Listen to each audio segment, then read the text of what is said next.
Hey folks, welcome to Casting with Kirk. I'm Kirk, so glad you're joining me today. So today's video, I'm going to discuss how to properly put line on a bait casting reel. You need your bait casting reel. You need your favorite fishing line that you want to put on it. You need just a small little piece of electrical tape. Doesn't have to be really big, doesn't have to be really wide. Just a small little piece, maybe, I don't know, inch long at most. And then you need a way to hold your spool of line. One of my favorites is, I've had this for quite a few years. It's called a spooling station. It's made by Berkeley. You can pick these up anywhere from like $30 to $40. They work great for spooling up reels. Or you can go a more old school traditional way, which a lot of guys will do. And that is a pencil or a pen. And you just run it right through the middle of the spool.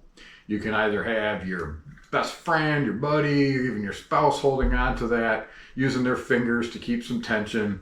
Or as I've done when I'm by myself sometimes, I'll just stick it between my toes and use that as I'm reeling it up. Now, whenever I'm setting up the reel, I always want to make sure before I start that my line guide is right in the center of the spool. That'll make it go on just about perfect. And you want some tension, not too much, but just a little bit of tension on that line as it's coming off the spool. That way it's not loose on your reel.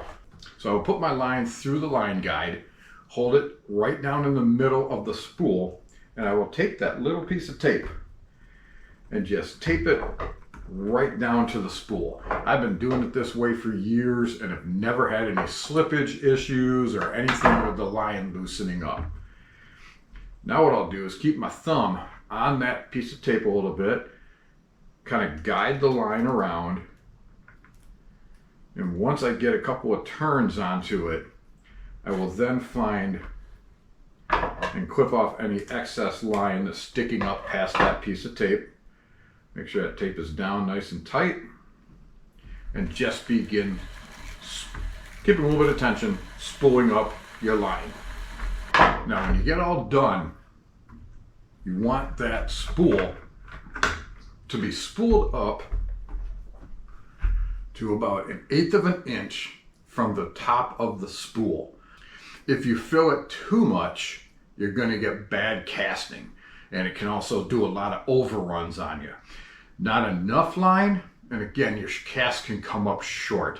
Once you've got it all set, you've got enough little line sticking out at the end here, you can either just set this off to the side, or as I talked about in a previous video, you can tie a small little paper clip at the end of it, reel it up, and your spool's set to go when you need it. Or now you can get it set on your fishing rod, line it up, and you're all set to go. Well, if you folks have a certain way that you like to spool up your bait casting reels, go ahead and leave those tips and tricks down below. And I thank you folks for joining me today, and you folks have yourself a phenomenal day.